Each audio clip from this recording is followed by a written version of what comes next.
Di Pulbus Handoyo kilometer 9 Palembang, pada Rabu terlihat banyak calon penumpang yang akan diberangkatkan ke sejumlah tujuan. Perusahaan otobus akap ini salah satu andalan para pemudik dari Palembang yang ingin menuju ke Pulau Jawa terutama Jawa Tengah, Yogyakarta, dan Jawa Timur. Selama masa angkutan lebaran, tarif naik 50%. Untuk perjalanan ke Yogyakarta misalnya, dipatok Rp625.000 dari sebelumnya Rp415.000. Moda transportasi ini jadi pilihan sebagian pemudik, meski waktu tempuh untuk sampai ke daerah tujuan jauh lebih lama. Tarif yang ditawarkan relatif lebih murah dibandingkan pesawat udara. Hal itu jadi alasan pemudik memilih bus. Sejumlah persyaratan juga sudah dipenuhi agar perjalanan mudik berlangsung aman nyaman, antara lain syarat vaksinasi dosis booster. Dari Palembang, ke Jawa Timur. Mudik ke sana, Pak? Iya, mudik. Ngajak siapa, Mas? Istri dengan anak. Berapa orang itu? 3 orang. Berapa tiket tadi masuk?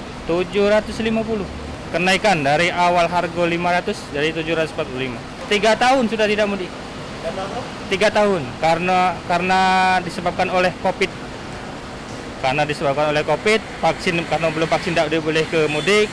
Jadi kami harus vaksin dulu baru boleh mudik. Apa ya? Udah vaksin atau? Udah vaksin booster juga udah. Yang penting badan sehat. Udah gitu aja. Mudik gitu. Seneng ya. Yang pasti seneng. Udah. Jadi bisa kumpul keluarga, Pak? Iya.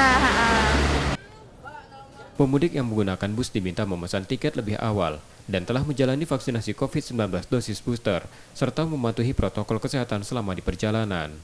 Rizky Nurmizan, Kompas TV, Palembang, Sumatera Selatan.